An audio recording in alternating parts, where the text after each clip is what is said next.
सत्तेतल्या राष्ट्रवादीला कॉर्नर करण्यासाठी म्हणून देवेंद्र फडणवीस यांनी मंत्रालयामध्ये नरहरी झिरवळ यांच्या केबिनमध्ये अँटी करप्शन ब्युरोची रेड करवली आणि त्यामुळे नरहरी झिरवळांचा राजीनामा घ्या अशी मागणी विरोधकांनी केली. जर एखादी तक्रार मिळाली तर देवेंद्र फडणवीसच्या केबिनमध्ये रेड होईल. त्याचा काही देवेंद्र फडणवीसशी संबंध नसतो, त्याचा काही नरहरी झिरवळशी संबंध नसतो. आपल्याकडे मी अँटी करप्शन ब्युरोला स्पष्ट सूचना दिलेल्या आहेत की तुमच्याकडे ज्या वेळेस एखादी तक्रार येते, कुठल्या लेवलला तक्रार आहे हे बघू नका. त्यांना पूर्णपणे मी स्वातंत्र्य दिलंय की तुम्ही त्या ठिकाणी जाऊन कारवाई करा. त्यामुळे अशा पद्धतीनं जर कोणी मागणी करत असेल तर कारवाई होईलच. उद्या माझ्याही कार्यालयामध्ये जर कोणी एखाद्या व्यक्तीने अशा पद्धतीनं व्यवहार केला तर त्यालाही पकडण्याची मुभा ही मी दिलेली आहे. असा कोणी एखादा कार्यालयात पकडला गेला याचा अर्थ त्या मंत्र्याचा त्याला आशीर्वाद आहे, त्याला वरद हस्त आहे असं समजण्याचं कारण नाहीये. तसे पुरावे अद्याप तरी कुठलेही नाहीये. त्यामुळे मला असं वाटतं की या गोष्टींना जोडणं हे काही योग्य नाही.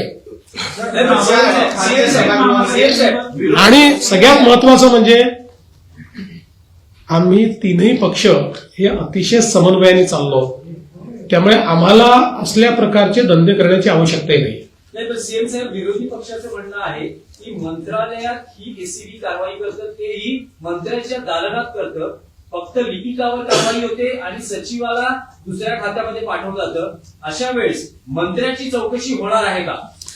नाही, समजा मंत्र्याच्या विरुद्ध पुरावा असता, एसीबी ट्रॅप कधी करतो माहितीये, त्याच्याकरता आधी पूर्ण पुरावे तयार होतात, संभाषण तयार होतं, संभाषण टेप होतं, किंवा वेगवेगळ्या पद्धतीनं त्यांच्यासोबत कोणीतरी जाऊन काय बोलणं झालंय त्याची नोंद घेतं. या सगळ्या नोंदी असतात.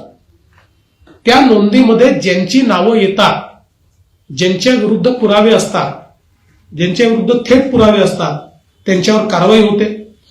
आणि आता समजा एक लिपिक आहे, त्या लिपिकाने पैसे मागितले आणि त्याला पकडलं, तर त्याच्यावर योग्य प्रकारे सुपरविजन न करणारे जे वरचे अधिकारी असतात त्यांच्यावरही काही ना काही कारवाई होते, म्हणून त्यांची बदली होते. आता या संदर्भात ज्यांची बदली झालेली आहे त्यांच्याबद्दल अद्याप माझ्याकडे पूर्ण माहिती नाहीये. मी ती पूर्ण माहिती घेऊन तुम्हाला बोलेन. पण या सगळ्या प्रकरणामध्ये कुठल्याही पुराव्यामध्ये, कुठल्याही कन्व्हर्सेशनमध्ये मंत्र्याचं नाव आलेलं नाही. ते जर आलं असतं तर आम्ही निश्चितपणे मंत्र्यांना देखील राजीनामा मागितला असता, पण ते कुठेही आलेलं नाही.